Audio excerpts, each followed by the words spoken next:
What's going on, everybody? Welcome back to the Steelers Breakdown Podcast. Nick Farabaugh here with you guys. And today I want to talk about something kind of coming out of the Micah Parsons trade. Obviously, this is a huge trade in the NFL.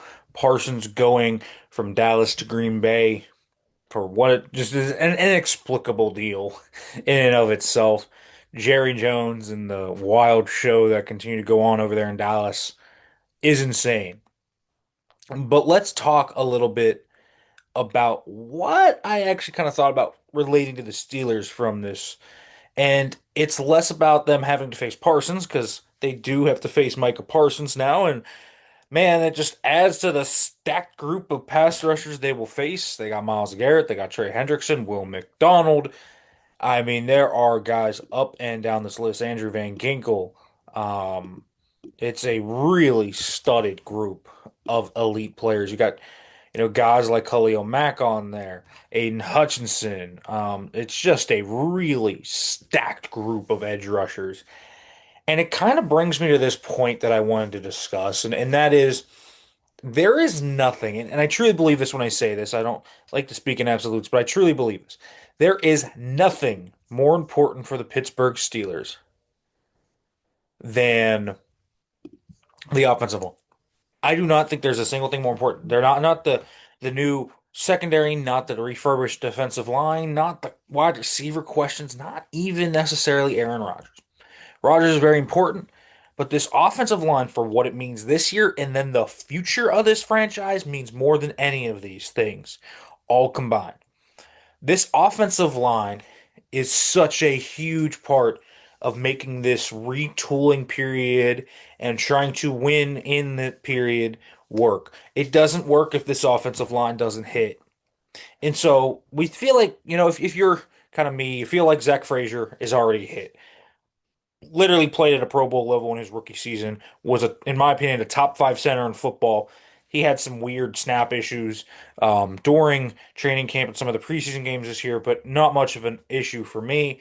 This is a guy that played at an elite level last year against some great competition that he faced. Wasn't like a cakewalk of guys. So I think they have their center position figured out. So as long as he doesn't take some weird step back, I think all is good. But then you kind of look at the rest of the line, and what you have is Isaac Seumalo, who's probably not part of the future. Figuring out left guard is something in the offseason they're gonna have to do, whether that is bring Seumalo back, another draft pick, or whatever. But when you look at Mason McCormick, Troy Fautanu, and Broderick Jones, those three players are the crux and the foundation of what I think is starting to build a future for this franchise offensively. If they can get the offensive line figured out, a lot of things otherwise look really good. And listen, I am super encouraged by Troy Fautanu. I am super encouraged by him. I think he looks stellar in the preseason. I thought in his limited play last year, he faced Nick Bonito, who's a great pass rusher and looked really good in that game. He's just such an athletic player. He still has a little bit of issue dealing with power at times. He lets guys into his frame a little bit, and that's something he admitted he has to improve upon. But he looked great out there. I think the Steelers got a good one in Troy Fautanu at right tackle. Mason McCormick had pad level issues last year. Um, that look to have been better in the preseason. It feels like he's taken a leap in some of the areas he struggled in last year. His pad level, getting wide with his hands, his hand usage was more consistent in the preseason. Let's see how it looks in the season, but really good signs from those two. And then we get to Broderick Jones, who I think is just the enigma of the entire offensive line. The Steelers can have Frazier, McCormick, and Fautanu hit, and if Broderick doesn't hit, it's a real bummer because then you need an entirely new left side. Broderick has been one of the most fascinating players all summer. I thought, admittedly, he started out camp in brutal fashion, but they weren't in pads. Then he had that groin issue. And then he came back and they put the pads on, and he just looked more natural. It was like, voila, who would have ever thought playing the guy on his On the natural side, left tackle feels better for the guy. It's going to help him. And I have said this before. I've had multiple members of the organization just tell me, we messed up. He should have been at left tackle. And I think that they are realizing that and they moved him back for a very key reason. They very much believe that he is a natural left tackle now, and that's where he's going to stay. And his game has been so fascinating just because he is a player that has kind of come along in a kind of unorthodox fashion. It hasn't been linear, right? It hasn't been like he got better consistently. And in this training camp, there were still things, and even in the preseason, there are still things where you're like, oh, I'm a little worried about that.